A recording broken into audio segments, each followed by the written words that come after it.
We don't know which Stipe Miocic is gonna present himself in the octagon because it's been like, I don't know, like 4 years. Stipe Miocic, if you guys think about it, Stipe Miocic's last win was before Khabib's last fight. Stipe Miocic last fight was before Alex Pereira signed with the UFC. So the guy's inactive for a long ass time. So we don't know exactly which Stipe Miocic is gonna appear. As I said in the video, I said, well, we don't know exactly which version of Stipe Miocic and Jon Jones is gonna appear during the UFC T09 main event. But now we know that Stipe Miocic is so old, he literally looked like a AI generated fighter, bro. Like if you put a AI prompt saying, yeah, produce me a AI generated fighter and make him perform in UFC T09, I'm pretty sure the guy who's gonna appear Stipe Miocic, okay? Because that guy, he was so slow. He was so... He looked old. He literally looked old. He looked his age. And I've seen people saying, yeah, but like, Glover Teixeira, he became a champion at 41 years of age. Bro, it's completely different. Glover Teixeira, he was building his resume. He was actually winning against competition during the time he was 39, 40 years of age. And his style was never about being that type of guy who's gonna like throw some heavy ass punches and be explosive. Glover Teixeira was always a grappler and he was always a tank. He absorbed a lot of punches, and because of his capability of absorbing a lot of punches, he was able to win his fights maybe on the grappling or maybe counter punching. Stipe Miocic was never the type of guy. He was one of his greatest attributes actually was being really tough, but he was the type of guy he would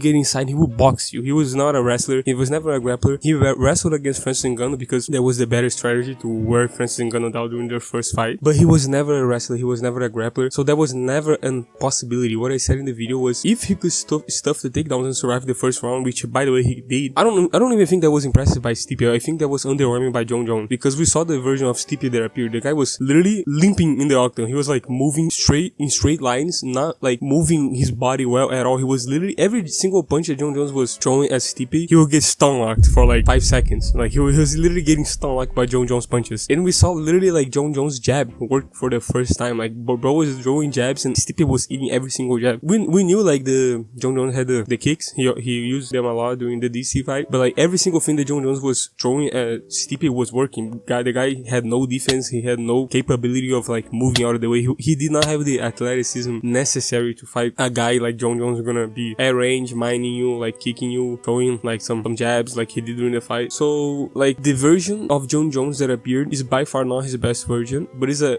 good enough version to KO Stipe Miocic at the third round. But the thing is, the finish was really impressive. Like it was a really cinematic Twitter, like a million upvotes Reddit post type of finish. But the thing is, like, bro, until the finish happened, Jon Jones beat the living shit out of Stipe during the first round. It was like probably a 10-8 round, but Stipe was catching up in the second. Jon Jones won the second round, but he was getting tagged up sometimes. He even got a big counter right hand during the second round when Jon Jones got him hurt and thought he was gonna finish him. He got a really big counter. Jon Jones had a swollen eye during the interview. Bro, he was throwing 1-2s and I was thinking, damn, bro, like what the fuck is going on, bro? I had the same sensation of like Mike Tyson, Jake Paul, bro. Like this guy, he has the technique, but he does not have the sauce anymore. He does not have the power. He doesn't have the snap that Stipe had when he was throwing those body punches in DC. And when he threw those punches on DC, he was like, damn, that shit hurts. Like I could feel that shit on me, bro. Yesterday was not like this, bro. It was sad actually. And I'm gonna like be fair with Jon Jones here. Jon Jones was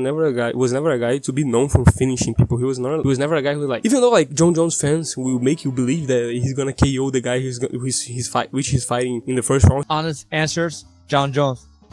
Happening. Easy money for Jon Jones. Jon Jones, it's gonna be a KO. It's gonna be KO no matter what. He was never the guy to do that. Like he did that shit to Cyril Gane, but he was always the guy who would volume punch you, and like eventually, if he did, because he was never a finishing guy, he was gonna finish you with volume. Like the damage would accumulate and he would finish you. So I saw people saying like, yeah, bro, that performance, like he took like almost 4 rounds to finish Stipe Miocic. I mean, it was a 42-year-old decrepit Stipe Miocic, but like Jon Jones were never a finishing guy. For this performance to look impressive, we need like to finish him in the first round, like everyone was thinking that it was gonna happen. But I don't think it was that bad of a performance. It is a bad performance if you consider the fact that the guy which he should be fighting is Tom Aspinall. When you make this direct comparison, the performance looks like shit, because Tom Aspinall is not gonna be limping towards you like Stipe Miocic was, and he's not gonna be standing right in front of you taking those 1-2s that Jon Jones was throwing at him. To be honest, like the first strip that Jon Jones did, a Sotogari move that he did on Stipe Miocic, which was really beautiful beautiful, really cinematic to see. He needed to basically get into like head-to-head distance with Stipe Miocic to get this trip. This is not gonna happen with Tom Aspinall. Like, this is simply not gonna happen with Tom Aspinall. You're not gonna have this ability of getting so close to Tom Aspinall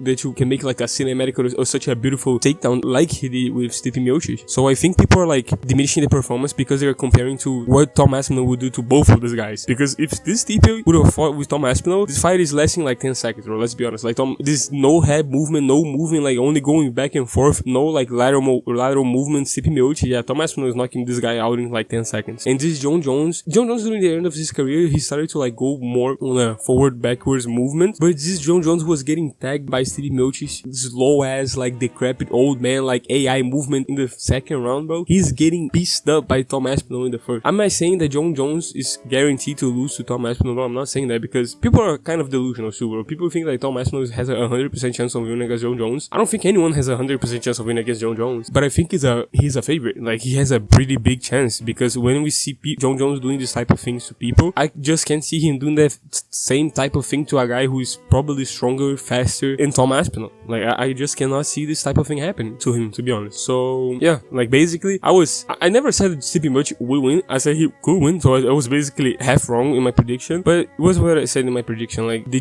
Stipe Miocic that appeared, it was like a 90% inferior version of the same Stipe Miocic who got completely brutally knocked out by Francis Ngannou like 3 years ago. So yeah, baby, he had no chance. Like, when he stepped on the cage, I said, yeah, bro, it's over. Like, when the first 30 seconds happened, I said, yeah, bro, that shit is over. Like, he's not gonna win. But like, anyways, I hope Jon Jones fights Tom Aspinall. Like he said, he's not fighting Tom Aspinall. He said he won't fight Alex Pereira. But yeah, it is what it is. Like and subscribe. See you later.